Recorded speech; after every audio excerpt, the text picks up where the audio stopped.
Hey everypony, welcome to the 5th episode of Question Corner. I am your Lone Alicorn host, New Moon Winter. Lone Alicorn?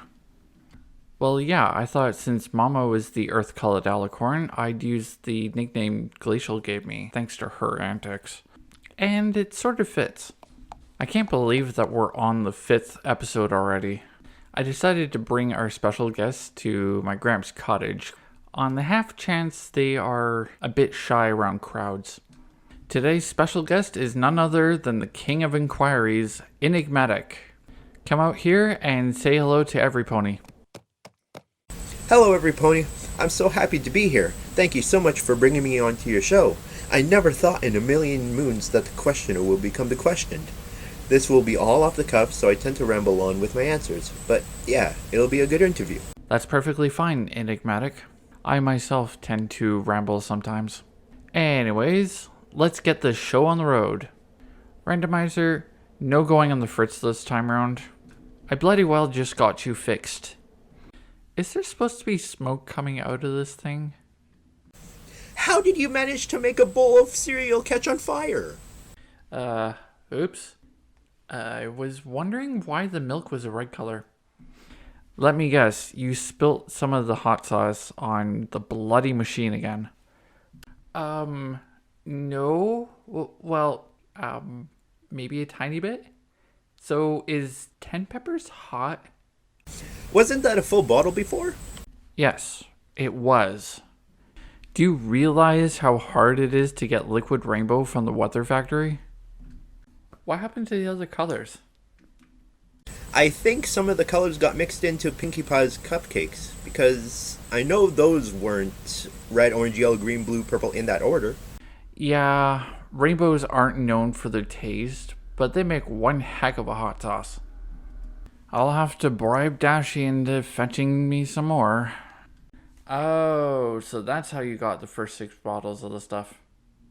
Okay, Eclipse, just bang on the machine a few times so we can see what the questions are.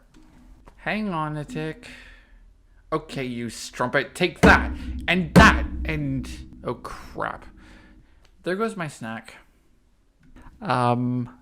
Okay. Whatever Eclipse just did may have fixed the problem. I hope. Here's the first line of, wait, what's a brony house? Is that some sort of house made of bronies? Never mind. First question asks, what has changed your life for the better as a result of being exposed to MLP and or the brony fandom, and why? Ooh, that's a good one. The fandom has changed my life for the better when I found out that it gave me an appreciation for, the way friends can give you a hoof if you need it or not. And it taught me to open up to my friends, because before I was too quiet and introverted, which I am still a little bit, but, it's not as bad as before. Now, for the brony fandom, it showed me that you can have a friend of any kind. I'll use my current friends as an example. One of my friends is nothing like me, but we found common ground when we found out we both shared a love for music. Another friend who is into some things that I enjoy, and I feel like a majority of my friends all have different interests than me. But I know that at the end of the day, we all get along, and I don't think any of us are going to change for a while. I get the whole part about all your friends having different likes despite you still enjoy each other's company. For me and my old group, let's see, there's the Murderous Flower Cult, the Know-It-All Snowmare Time Pony, the Tech Guru, the Wannabe Knight, a Weapon and Armor Enchanter, and a Surfing Nut. We each have our own things we're good at, but we still work very much as a team. What are your top 3 episodes from MLP and why? I think the main 3 episodes that are my personal favorites are the Mysterious Mare Duel, because it shows that you don't need to show off everything you do to impress every pony. Because if you do, no pony would want to be around you. I feel like if you only did what's necessary, then every pony would like to be around you. My second favorite would be School Days, because Whenever I watched that episode, I got shivers down my spine because the reveal of each member of the main six was so awesome and memorable. I think I shed a tear or two when I first watched it because it showed how well and how differently each of the main six handled the same situation. And it showed that teamwork does bring the best out of our cooperative skills. The third episode that I really enjoyed is Slice of Life because it had so much going on in it. You had the marriage of Matilda, the little bit of action from the main six in the background every so often, when Bon Bon was revealed to really be Secret Agent Sweetie Drops. Octavia and Vinyl had this awesome music bit, Gummy had a monologue, and it was basically one big poke of fun at the fandom. And it really made me laugh because I always enjoy when a franchise interacts and recognizes its fan base. I hope to see episodes like these in the future. I call dibs on this one. Those are really good episodes, Enigmatic. Though, for me, I'd have to say Return to Harmony, as this was the first episode of the show that I ever watched. Plus, it has Discord. Number 2 for me most likely would be, well, to be honest, it's Rescue at Midnight Castle. Not exactly Gen 4, but still one of my favorite MLP episodes. Mostly because of how dark it was for an 80s cartoon. Number 3 was a real tearjerker for me. It's The End of the End and The Last Problem. These 3 parts ended the show nicely, and the final song tied it all in a nice bow. It was too bad Sunset Shimmer wasn't there. Hey, it's not your turn. Well, you only started watching the show a month ago, Mooney, so you're pretty green. Okay, I get it. Next question. What activity were you inspired to do that you otherwise reject, and why? That's another good question. I would say it would not have been as exciting or enjoyable as going out to walk. Because before I was so bored and the bugs got to me and my legs hurt. But I love to take my dog out to walk every other evening around the park near my place. I enjoy the fresh air, and the occasional bird sounds. I like it when I see others walking their dogs, and it's good exercise for both me and my dog. I also find myself getting into more activities that keep me moving. I used to hate soccer because I was forced to play it when I was in elementary. But I am happy that my parents both made my sister and I play it because it gave me some experience. And I like to stay in shape. I mean, round is a shape, right? I also like to collect vintage stuff like vinyl records, I also collect some VHS tapes. I'm sorry if I made some of you feel old when I said VHS tapes are vintage, but I was raised with those too. I don't think I would ever have done any of these things if I wasn't introduced to the fandom. That's really neat that you're into collecting old stuff and playing that soccer thing. I would say being booted from my hometown of Camelot was the kick I needed to start coming out of my shell. I learned a lot of things like herb gathering, potion making, and how to outrun a flock of cockatrices. Don't ask. I've been all around Equestria and even some of the countries beyond, like Prance, for instance. Well, looks like Sky Sniper has a number of questions for us.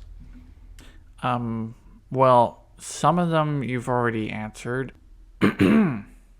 What is your least favorite episode and why? The second part just asks for your favorite one, but I think we've already answered that. My least favorite episode. Ooh, that's a tough one. I think it would have to be Flutterbrudder because it hit too close to home for me. I can relate to him so much since I was really like that when I was younger. But as the years went by, I matured and I gained a sense of responsibility. And my older sister tries to make me be the responsible colt I can be. But it can be difficult at times. I used to work at this toy store for like a month before I was let go, but I learned from that. And I applied what I learned about not only myself, but one I can do to some skills that I know I am capable of. I hope I can find a job that doesn't make me sit or stay patient for long periods of time. Because I like to stay active on my hooves most of the time. But yeah, good question, Sky Sniper. Well, out of the few I've seen, my least favorite would be Griffin Brushoff. It was neat seeing Gilda for the first time, but she was such a jerk to everypony. And I don't think she learned her lesson until Dashi and Pinky went to Griffinstone. Anyways, that's really neat that you saw yourself in Zephyr Breeze. If you could make a top 5 favorite MLP characters, which one's going to be on your list and why? Ooh, that's another good question. I know Vinyl is one of my favorites, In fact, she is my top favorite character because she is the pony that got me into making music. Electronic music, to be specific. My second favorite would have to be Brayburn because, come on, he's one of the most open and fun-loving country colts I know. My third favorite would have to be Hooves because he is the ponified version of Doctor Who, one of my favorite television shows. I don't think I would have gotten into how time really works, and there are some really nice and interesting lessons on history in some of the episodes. My fourth favorite would have to be Tyrox, because he has this curious innocence to him, and I always have a smile on my face when I see him. I love his voice, and I wanted to see more of him, but I'm thankful for the episodes that do have him. My final favorite is Sunburst, because he has this jitter in his step, if that makes sense. And, his hair is adorable. I always love the messy do. But yeah, those are my favorite 5. Thanks for asking. I'm not really sure about the versions on the show, but my top 5 ponies would be Twy, Flutters, Rarity of all ponies, the Doctor, and Ditsy Doo. Twy and I went to Magic Kindergarten with Moondancer and them. We were pretty well the 3 nerds of the class. Fluttershy for her calm nature and boy can she make a great cup of tea. Rarity, sure, she's a fashion pony. However, I sympathize with her when somebody makes odd requests or last second changes to the order. The Doctor mostly because I love his intellect and how out of the box his thinking is. Ditsy Doo I have a lot of respect for, mostly because she's gone through a lot of adversities with her being bullied because of her inner ear problem, her iron gluteus maximus, and her eyes. But no matter what, she's always got a smile on her face even when it's dark, her caring attitude towards others, and isn't afraid to be the real her. Is there one or more episodes making you emotional or happy? That's another stellar question. I think it would have to be The Perfect Pair because it focuses on family and how one's family can affect others around them. Since it shows that Pear Butter and Bright Mac fell in love, despite their family's history of dispute with each other. I can relate to Applejack and her siblings as they found out more about their late parents, which is a heavy topic on its own, and I agree with Big Mac on wanting to hear more about their parents' love and life story. One episode that makes me happy would have to be Parental Guidance, because it wouldn't matter how embarrassing or irritating parents, especially dads, could be, they will always have your back and keep encouraging you to do your best. And that's what makes me happy. I have a smile as wide as a mile when I see how Bo Hothoof is over-the-top eccentric about anything Dashi does. I love it when I see your parents be the supportive type, and seeing Bo and Wendy being that supportive is awesome. Those two are really great. For me, I would say the emotional one is The Last Crusade, mainly because A, you finally get to see Scootaloo's parents, and B, it's an emotional roller coaster of the CMC hearing that Scootaloo has to move away. Thankfully, she didn't, and it was a nice touch with the town getting together to show their thanks. My happy one has to be She Talks to Angel. It's a really funny take on the whole Freaky Friday scenario where Angel Bunny and Fluttershy switch bodies for an afternoon. I loved it when Angel mentions that Fluttershy wants to marry Discord. I guess I have something to look forward to then. What are your thoughts of the new Generation 5 characters and movie? You know, I think the new design of the G5 characters are really cute. I remember watching the trailer for the first time and thinking, wow, they did a really good job on the stop motion. But when I took a closer look, I realized it wasn't stop motion. It was actually computer animated. And I was beyond impressed on how great of a job the animators had done with this movie. I was amazed on how soft their skin looks. And I really loved the way we were introduced to each of them. I thought Hitch's hair was perfect for him, and I liked how Sprout's hair is slicked back like he's all stuck up, which he is in the movie. The way Zip's hair looks like it has been shaped by the wind as she practices her flying. I love how poofy Izzy's hair is. It really reminds me of Pinky's mane. And I can imagine how much care and love is put into Sunny's ponytail. I do agree with you, Enigmatic. All of their main styles were fantastic. I especially like the subtle differences in the Pegasi wings. Like the athletic types have more pronounced flight feathers, while the others have more down. Like the difference between Pip and Zip, for instance. The feathering around the hooves was a really nice touch as well. And they've made the mouth movements less cartoony and more realistic for their head shape.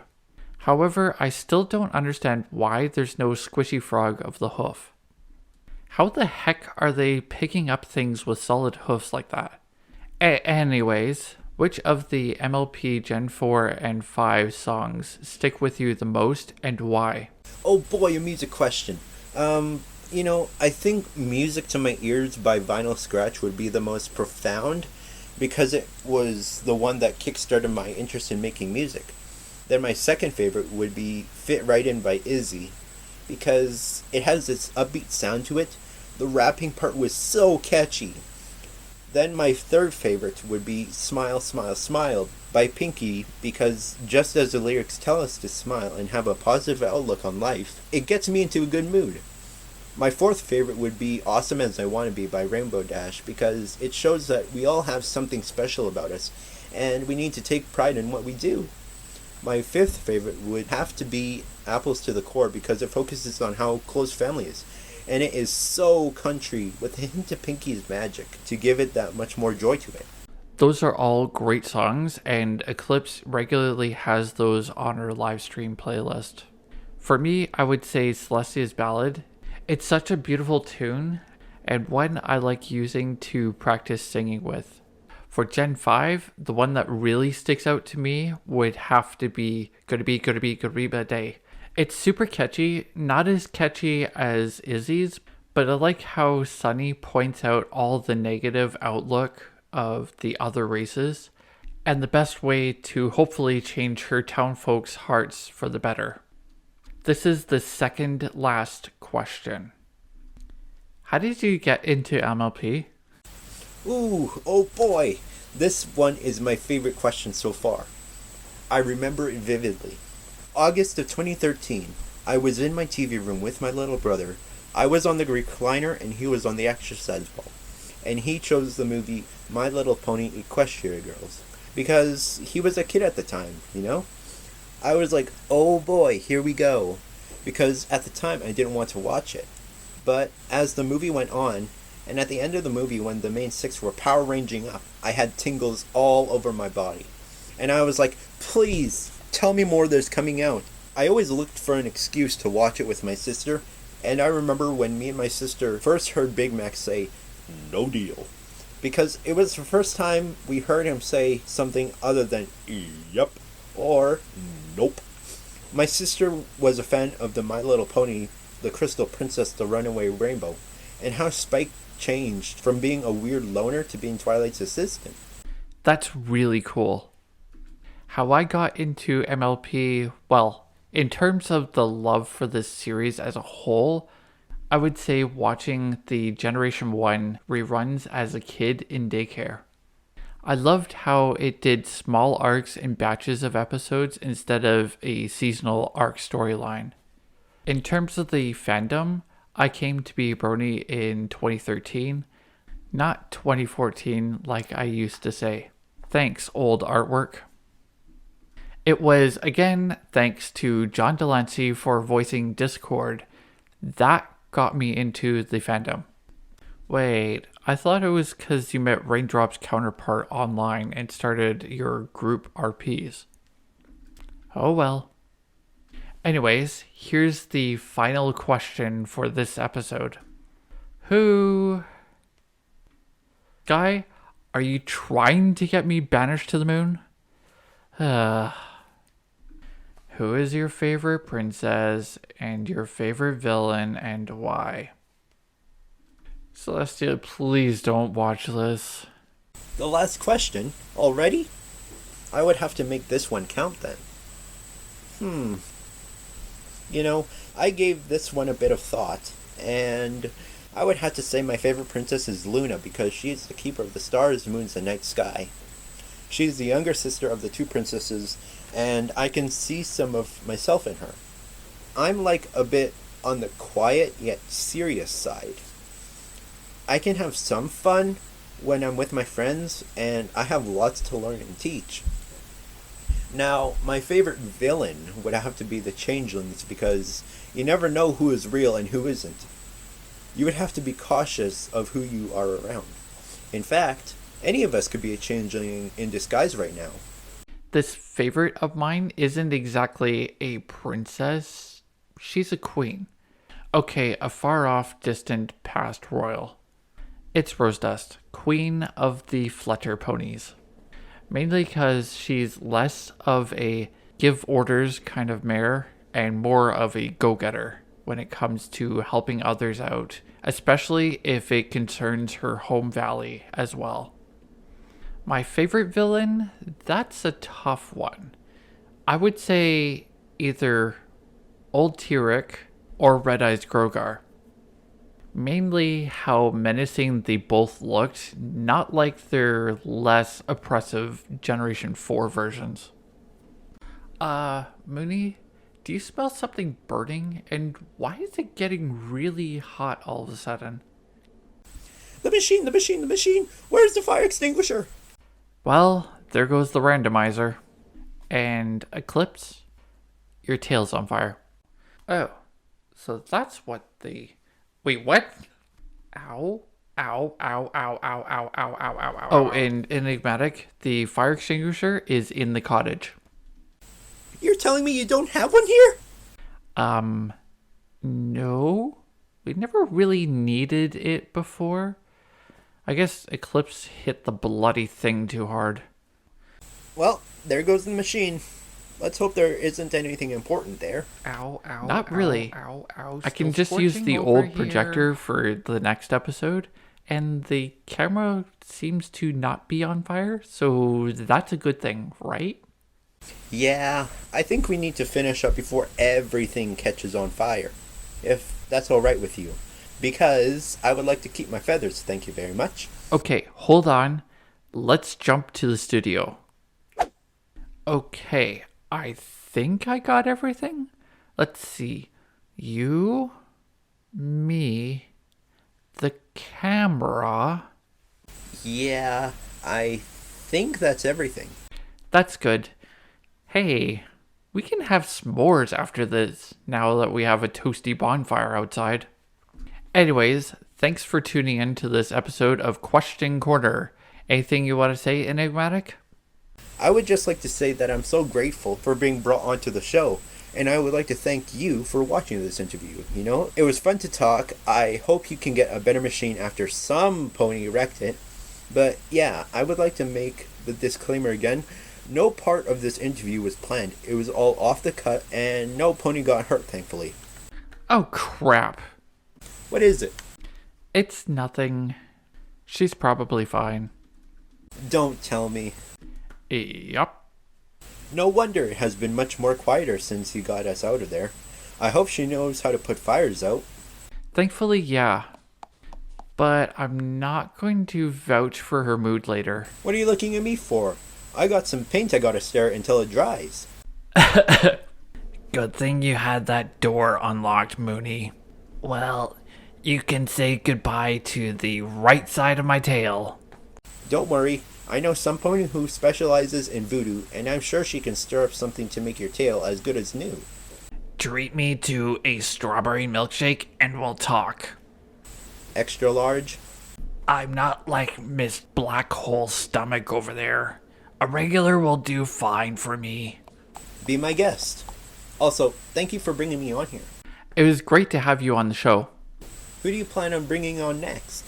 We're still trying to find some pony. Eclipse and I have done the ask to a number of bronies, but haven't gotten any answers yet. As soon as we do find some pony, be assured that Eclipse will do a tweet about it. Tweet? As in doing a bird call?